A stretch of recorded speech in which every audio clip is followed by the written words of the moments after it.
Hi friends, പുതിയൊരു വീഡിയോയിലേക്ക് എല്ലാവർക്കും സ്വാഗതം. ഇന്നത്തെ നമ്മുടെ വീഡിയോ എന്ന് പറയുന്നത് കുറച്ച് കിച്ചൺ ടിപ്സാണ്. വീട്ടമ്മമാർക്കൊക്കെ ഒരുപാട് ഉപകാരമാവുന്ന കുറച്ച് ടിപ്സുകളാണ് ഇന്നത്തെ വീഡിയോയിൽ ഉൾപ്പെടുത്തിയിട്ടുള്ളത്. അപ്പോൾ നമുക്ക് നേരെ വീഡിയോയിലേക്ക് പോകാം. വീഡിയോയിലേക്ക് പോകുന്നതിന് മുമ്പായിട്ട് ഈ ചാനൽ ആദ്യമായിട്ടാണ് കാണുന്നതെങ്കിൽ ഒന്ന് സബ്സ്ക്രൈബ് ചെയ്ത് സപ്പോർട്ട് ചെയ്യാനും, അതേപോലെ തന്നെ വീഡിയോ ഇഷ്ടപ്പെടുകയാണെങ്കിൽ ഒന്ന് ലൈക്ക് ചെയ്ത് സപ്പോർട്ട് ചെയ്യാനും മറക്കരുത്. അപ്പോൾ ആദ്യത്തെ ടിപ്പ് എന്താണെന്ന് നോക്കാം. അപ്പോൾ നമ്മൾ സാമ്പാറൊക്കെ വെക്കുന്ന സമയത്ത് ആദ്യം നമ്മൾ പരിപ്പ് വേവിച്ച്, പിന്നെ നമ്മൾ വേവുള്ള പച്ചക്കറികളൊക്കെ വേവിച്ച്, അതിന് ശേഷം വേവ് കുറഞ്ഞ പച്ചക്കറികളാണ് വേവിച്ചിട്ടാണ് സാമ്പാർ ഉണ്ടാക്കാറുള്ളത്. അപ്പോൾ ഞാനിവിടെ കാണിക്കുന്നത് ഒരൊറ്റ ട്രിപ്പിൽ നമുക്ക് സാമ്പാർ റെഡിയാക്കാനുള്ള ഒരു ട്രിക്കാണ്. അപ്പോൾ നമുക്ക് സാമ്പാറിനുള്ള പരിപ്പ് നമുക്ക് സമയമുണ്ടെങ്കിൽ വെള്ളത്തിലിട്ട് കുതിർക്കാൻ വേണ്ടിയിട്ട് വെക്കാം. അല്ലെങ്കിൽ നമ്മൾ വെജിറ്റബിൾസ് അരിയുന്നതിന് മുമ്പായിട്ട് പരിപ്പൊന്ന് വെള്ളത്തിലിട്ട് വെച്ചാലും മതി. അപ്പോൾ നമ്മുടെ സാമ്പാർ പരിപ്പിന് അത്രയൊക്കെ വേവ് ഉണ്ടാവുന്നുള്ളൂ. അപ്പം കുക്കിംഗ് ടൈം അധികമായിട്ടൊന്നും എടുക്കുന്നില്ല.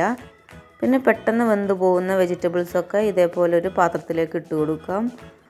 വെണ്ടക്ക, വഴുതനങ്ങ ഒക്കെ നമുക്ക് ഇതേപോലെ ഒരു പാത്രത്തിലേക്ക് ഇട്ട് കൊടുത്താൽ മതി. ഇതിലൊരല്പം മഞ്ഞൾപ്പൊടിയും ഉപ്പും കൂടിയും ചേർത്തിട്ടൊന്ന് മൂടി വെച്ചിട്ടൊന്ന് മിക്സ് ചെയ്ത് കൊടുത്താൽ മതി. അപ്പോൾ ഞാൻ ഈ ഒരു വീഡിയോയിൽ അത് കാണിക്കാൻ വിട്ടതാണ്. ഉപ്പും മഞ്ഞൾപ്പൊടിയും ചേർത്താൽ കുറച്ചും കൂടി നല്ലതാണ്. പിന്നെ വേവ് കൂടിയിട്ടുള്ള വെജിറ്റബിൾസൊക്കെ നമുക്ക് കുക്കറിലേക്ക് പരിപ്പിൻ്റെ കൂടെ തന്നെ ഇട്ട് കൊടുക്കാം. ഇനി നമുക്ക് ഈ വെജിറ്റബിൾസൊക്കെ ഒന്ന് വെന്ത് കിട്ടാൻ വേണ്ടിയിട്ടുള്ള വെള്ളവും അതേപോലെ തന്നെ ഉപ്പ്, മഞ്ഞൾപ്പൊടിയൊക്കെ ചേർത്ത് കൊടുത്തിട്ടൊന്ന് മിക്സ് ചെയ്തെടുക്കാം.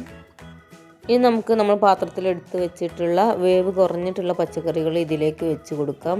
ഒരു മൂടി വെച്ചിട്ട് അടച്ചിട്ട് ഇതിലേക്ക് ഇങ്ങനെ ഇറക്കി വെച്ച് കൊടുക്കാം. ഇനി നമുക്ക് ഒരു 2 വിസിൽ ഒന്ന് കുക്കറിൽ അടുപ്പിച്ചെടുക്കാം. ഇനി നമുക്ക് ഈ ഒരു പാത്രത്തിലുള്ള വെജിറ്റബിൾസും കൂടിയും അതിലിട്ടിട്ട് പുളിയൊക്കെ ഒഴിച്ച് ഒന്ന് വറവിട്ടെടുത്താൽ മതി. അപ്പോൾ നമുക്ക് പെട്ടെന്ന് തന്നെ സാമ്പാർ റെഡിയാക്കാൻ കഴിയും. അപ്പോൾ ഇങ്ങനെ ചെയ്യുമ്പോൾ നമുക്ക് സമയവും ലാഭമാണ്, അതേപോലെ തന്നെ പണിയൊക്കെ കുറഞ്ഞ് കിട്ടും.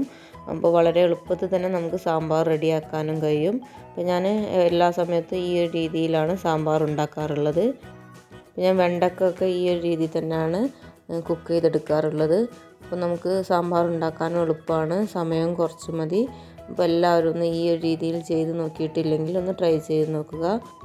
അപ്പോൾ ഈ ഒരു രീതിയിൽ സാമ്പാറൊന്നും ട്രൈ ചെയ്ത് നോക്കിയിട്ടില്ലെങ്കിൽ ഒന്ന് ട്രൈ ചെയ്ത് നോക്കിയിട്ട് നിങ്ങളുടെ ഫീഡ്ബാക്കൊക്കെ ഒന്ന് അറിയിക്കുക. അപ്പോൾ ഈ ഒരു ടിപ്പൊക്കെ എനിക്ക് യൂസ്ഫുള്ളായി തോന്നുന്നുണ്ടെങ്കിൽ, വീഡിയോ ഇഷ്ടപ്പെടുന്നുണ്ടെങ്കിൽ വീഡിയോ ഒന്ന് ലൈക്ക് ചെയ്ത് സപ്പോർട്ട് ചെയ്യാനും മറക്കരുത്. ഇനി അടുത്ത ടിപ്പ് എന്താണെന്ന് നോക്കാം. വെളുത്തുള്ളി തൊലി കളയാൻ എല്ലാവർക്കും ഒരു മടിയുള്ളൊരു കാര്യമാണല്ലേ. അപ്പോൾ നമുക്ക് ഒരു സെക്കൻഡ് കൊണ്ട് പെട്ടെന്ന് തന്നെ വെളുത്തുള്ളി തൊലി കളയാനുള്ള ഒരു ട്രിക്കാണ് ഇത്. നമ്മളൊന്നും ചെയ്യേണ്ട, വെള്ളത്തിലിടേണ്ട, ഒന്നും ചെയ്യാതെ തന്നെ വളരെ എളുപ്പത്തിൽ നമുക്ക് തൊലി കളയാൻ ഇതേപോലെ ചെയ്താൽ മതി. അപ്പോൾ നേരെ നമ്മളൊരു അല്ലി വെളുത്തുള്ളി എടുത്ത് അതിൻ്റെ ബാക്ക് ഭാഗത്ത് നിന്നും ഇതേപോലെ ഒന്ന് മുറിച്ച് കൊടുക്കാം.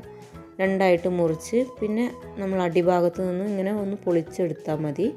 അപ്പോഴത്തേക്ക് നമ്മുടെ വെളുത്തുള്ളി തൊലി ഈസി ആയിട്ട് തന്നെ ഊരി വരും. അപ്പോൾ ഈ ഒരു രീതിയിൽ ട്രൈ ചെയ്ത് നോക്കിയാൽ ഉറപ്പായിട്ടും നിങ്ങൾക്ക് ഇത് യൂസ്ഫുൾ ആണെന്ന് തോന്നും.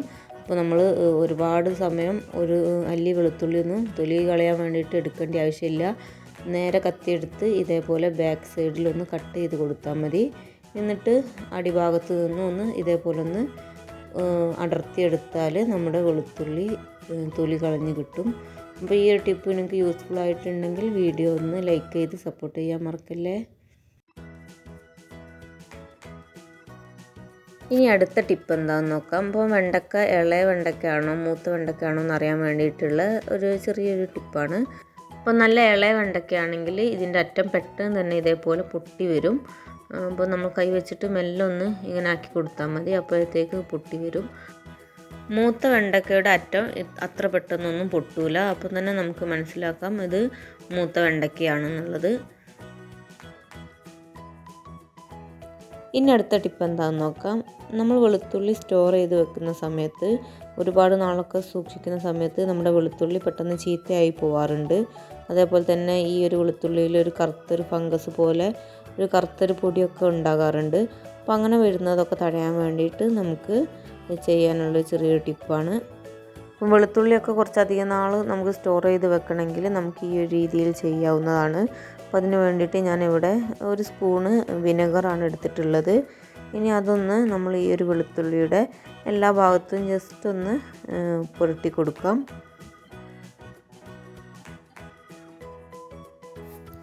നമ്മൾ ഈ ഒരു രീതിയിൽ വെളുത്തുള്ളിയൊക്കെ സ്റ്റോർ ചെയ്ത് വെക്കുകയാണെങ്കിൽ നമുക്ക് ഒരുപാട് നാൾ കേടാവാതെ തന്നെ ഈ ഒരു വെളുത്തുള്ളിയൊക്കെ സൂക്ഷിക്കാൻ കഴിയും.